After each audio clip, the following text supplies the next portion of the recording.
Blast के बाद क्या कोई इंसान बच पाएगा? यही एक्सपेरिमेंट के लिए एक आदमी को 10 मीटर नीचे बने अंडरग्राउंड बंकर में रहना है। अगर वो 7 दिन तक सरवाइव कर लेता है तो उसे $10,000 का इनाम मिलेगा। यहाँ ना इंटरनेट है, ना समय का पता, ना कोई खिड़की, ऐसा बंद जैसे दम घोटू माहौल। वो कितने दिन टिक पाएगा? वो उम्मीद के साथ अंदर जाता है। करीब 9 स्क्वायर मीटर का छोटा सा कमरा, ज्यादा ऊंचा भी नहीं। वो जल्दी जल्दी सबको चेक करता है, लेकिन ना खाना मिलता है, ना पानी, ना टॉयलेट। तभी उसे दीवार पर कुछ क्लूज दिखते हैं, जिससे पता चलता है कि और भी कमरे हो सकते हैं। उसे बिस्तर के पास छिपा रास्ता मिलता है और वो उसमें घुस जाता है। आगे दूसरा कमरा मिलता है, यहाँ खाना, पानी और काफी सामान रखा है। साथ ही तीसरे कमरे का रास्ता भी। तीसरे कमरे में टॉयलेट है। अब उसे लगता है कि 7 दिन सरवाइव करना मुमकिन है, लेकिन तीनों कमरों के बीच आना जाना बहुत थकाने वाला है। वो डरता है कि अगर अचानक जरूरत पड़े तो क्या समय पर पहुंच पाएगा। वो खाने पीने का हिसाब लगाता है और सोने की कोशिश करता है ताकि समय जल्दी बीते, लेकिन लाइट बंद करने का कोई स्विच नहीं है, जिससे सोना मुश्किल हो जाता है। पहला दिन ठीक ठाक निकल जाता है। दूसरे दिन उसे घुटन और पसीना महसूस होता है, शायद हवा कम होने की वजह से। फिर भी वो चाय बनाने की कोशिश करता है, लेकिन कमरा और गर्म हो जाता है। खाने के लिए उसे तंग सुरंगों से होकर जाना पड़ता है। एक साधारण काम भी यहाँ मुश्किल लगता है। कुछ देर बाद उसे टॉयलेट जाने की जरूरत पड़ती है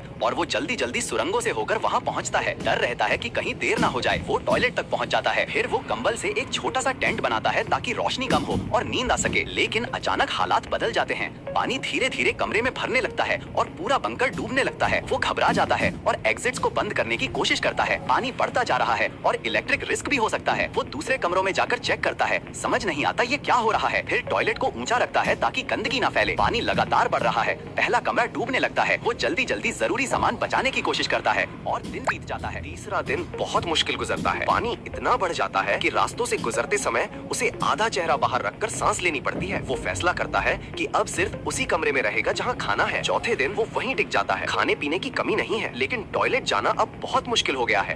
पानी के नीचे तैर कर जाना पड़ता है। वो किसी तरह सांस रोक कर जाता है और वापस आता है। लगभग जान निकल ही जाती है। फिर तय करता है कि अब टॉयलेट नहीं जाएगा। तभी अचानक लाइट चली जाती है। अंधेरे और पानी से भरे बंकर में उसका डर और 100% क्रिकेट फैंस और पानी से भरे बंकर में उसका डर और बढ़ जाता है। टॉर्च ही एकमात्र सहारा बचती है। 5वें दिन पानी थोड़ा कम होने लगता है। उसे एक बैटरी मिलती है और वो उसे जोड़कर लाइट चालू कर देता है।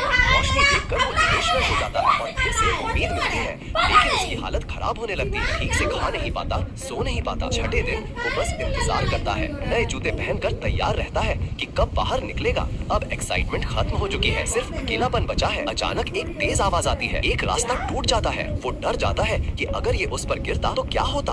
वो जल्दी से सुरक्षित जगह पर लौटता है। बैटरी भी खत्म हो जाती है और अंधेरा फिर से छा जाता है। अब वो पूरी तरह थक चुका है। बिस्तर पर लेटकर बस समय गुजरने का इंतजार करता है। आखिरकार 7वें दिन की रात दरवाजे पर होती है। उसे बताया जाता है वो जीत चुका है और अब बाहर आ सकता है। बाहर